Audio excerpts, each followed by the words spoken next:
In 1996, Billy Zane became the ghost who walks in the Phantom movie.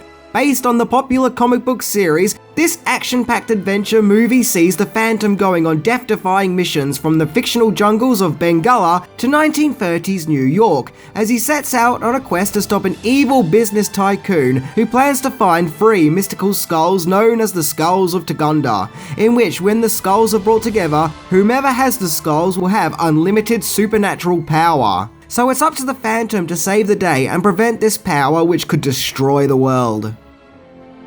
I'm not gonna lie, I freaking love this movie. What with its fun Indiana Jones feel and great performances from its cast, The Phantom never fails to make me smile. So today we are going to explore this underrated gem by looking into 10 things that you didn't know about The Phantom movie.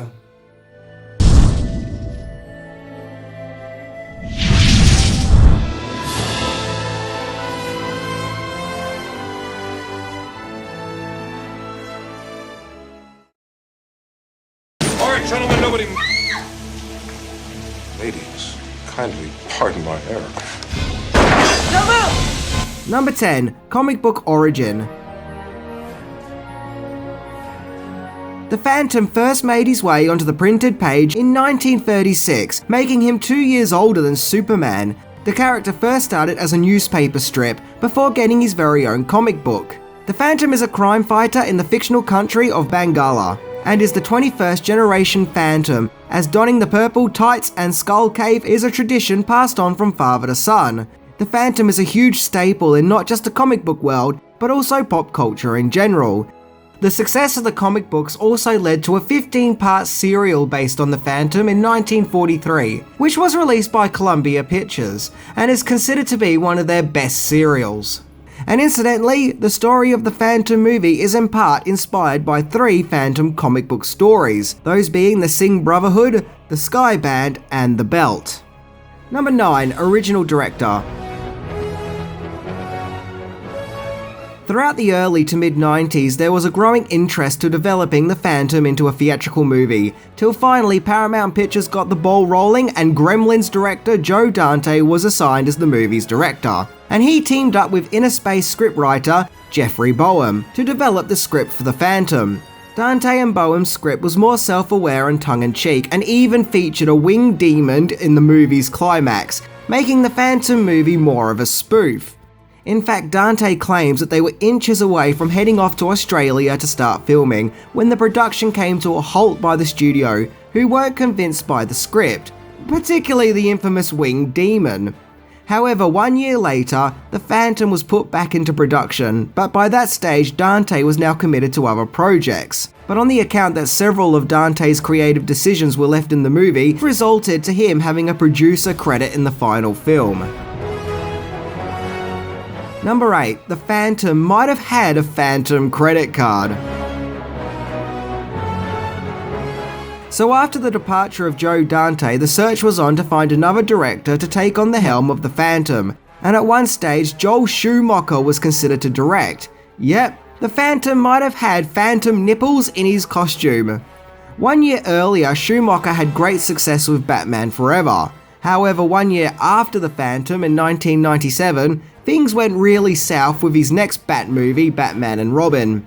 Regardless, the director the production went with was Australian producer and director Simon Windsor, whom had been working on Australian TV shows since the 70s, working on shows such as Prisoner, as well as the Young Indiana Jones Chronicles and The Flash. By the time he was brought on board to direct The Phantom, he also had several movies under his belt, including Daryl, Quigley Down Under, and Free Willy. I'm just glad we didn't have a Phantom that says chicks dig the car. Or, in this case, chicks dig the horse? Number 7. Casting. An on-screen superhero can only be as good as the actors who are cast to play them, so the big question is who could don the purple suit and mask? Candidates who were considered to play Kit Walker and his alter ego, the Phantom, were Bruce Campbell, which would have been amazing, and Kevin Smith. Nope, not that Kevin Smith. New Zealand actor Kevin Smith, who at the time was most well known for playing Ares in the Hercules TV series. Billy Zane got the part because director Simon Windsor was impressed with his performance in the Australian thriller Dead Calm, where he played a deranged psychopath. To prepare himself for the role, Zane read the Phantom comics religiously, so he could perfect the character's body language and posture, and was an exercise routine to get himself in shape, which he did for a year and a half. And Zane is perfect as the Phantom, as he really brings the character to life and does have a real superhero look about him. Number 6. Tales of the Phantom costume.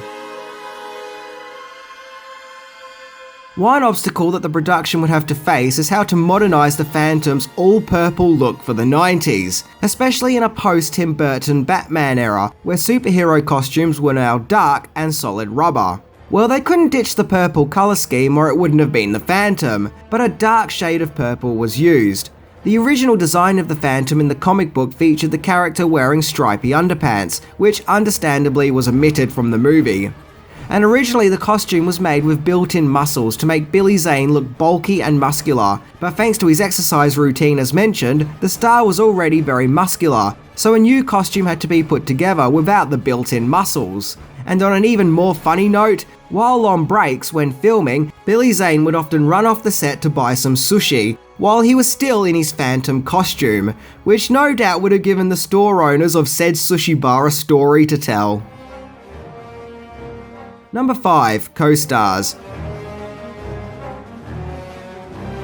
Jennifer Lopez and Jenny McCarthy auditioned for the role of Sala, the seductive villainess of the movie, but Mimi Driver was cast, but she then dropped out of the project, to which then not so well known Welsh actress Catherine Zeta-Jones was cast in the role, due to the director Windsor previously working with the actress in the Young Indiana Jones Chronicles. Jones was lightning in a bottle waiting to happen, as several years later her career really took off thanks to starring in movies such as The Mask of Zorro and Traffic. Treat Williams was cast as the main villain Drax, who plays the part like a James Bond villain, megalomaniac archetype. I always wondered if his character's name was a nod to the Bond villain in Moonraker, who was also called Drax. Williams has been a mainstream movie star ever since appearing in the movie adaptation of Hair in 1979.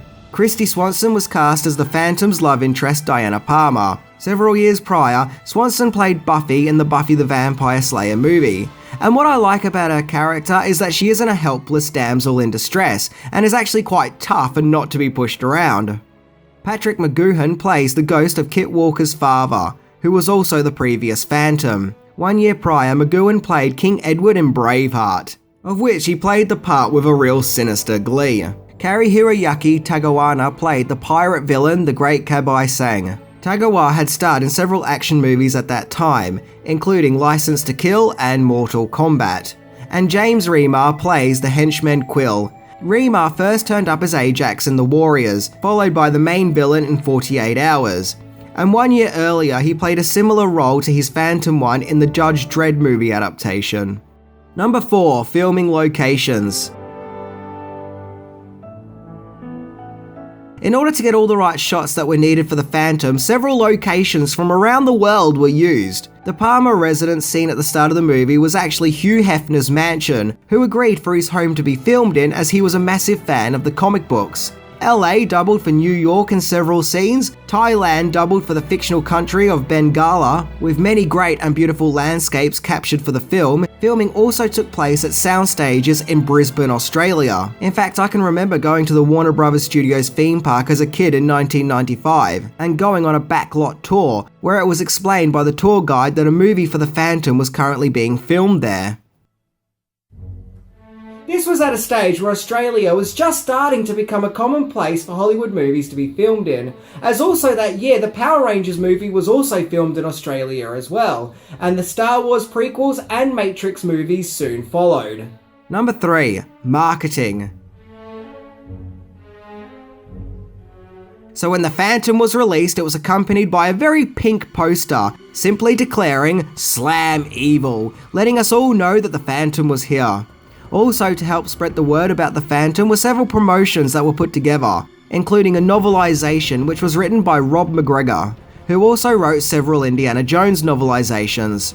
The novel explored more of the Phantom's backstory, and even included scenes that were cut from the final film. But the most strangest piece of marketing revolving around the Phantom was a Got Milk ad campaign, To which we see that when the Phantom isn't busy slamming evil, he also enjoys a glass of milk, as he proudly shows off his milk moustache. The Got Milk campaign was a popular trend in the 90s, which also featured Buffy the Vampire Slayer and Austin Powers. Also at the time The Phantom was made, there was an animated series called The Phantom 2040, which actually started airing in 1994, and was a futuristic take on the Phantom tale, taking the action from the past to the future, with an almost Blade Runner setting. From memory, I really enjoyed this cartoon, and like the Batman animated series, it took its subject matter seriously despite being just a cartoon. The animated series finished in 1996, the same year that the movie came out. I don't know why The Phantom 2040 never really took off, but it does deserve way more love. Number 2. Failed sequels. Sadly, The Phantom fell in the same trap that many other 90s superhero movies that weren't Batman did, and didn't perform too well at the box office, only bringing in $17.3 million on a $45 million budget. Ouch! All I can say is that it was the 90s and the superhero trend hadn't quite taken off yet. Despite getting fairly positive reviews, this sadly led to the cancellation of planned Phantom sequels. I mean, it wasn't all bad, as it did lead to the casting of Billy Zane in Titanic, as James Cameron was impressed with his performance as the Phantom. However, just like The Rocketeer before it, the Phantom was originally planned to be a trilogy, with Billy Zane returning as the Phantom, along with Christy Swanson and Catherine Zeta-Jones reprising their roles. But after the Phantom's box office performance, plans came to a halt. In 2008, rumours started to circulate that a Phantom sequel may finally happen, due to an increasing nostalgic love for the Phantom movie, but nothing came of it. And since then there have been talks of a reboot, which at one stage Sam Worthing was rumoured to star as the Phantom, but still as of 2019 nothing yet has happened. The only thing that has come to light is a 2009 miniseries called The Phantom, which took a more dark and gritty approach and put the Phantom in a modern setting. That and the Phantom look kinda weird. The two-part series never really took off and slipped into obscurity. Number 1. Deleted scenes.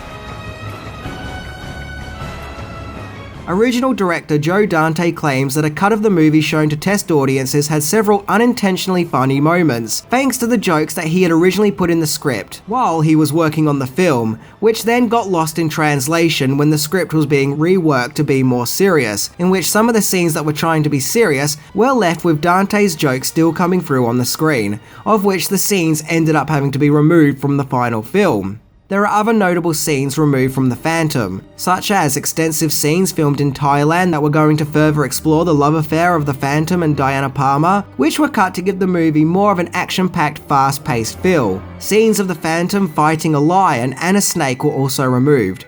But hey, it's common practice with movie productions that some scenes are going to end up on the cutting room floor. It's no wonder The Phantom has gone on to become a cult movie. It has action, adventure, excitement, and very good acting performances. It's almost criminal how this film just got brushed past and went unnoticed when it was released. As I don't say this lightly, it is a brilliant movie. And each time I watch it, I always get hooked on just how fun the movie is. So definitely check out The Phantom. It deserves more love. Anyway, I'm Minty, and I'm off to slam evil. See ya!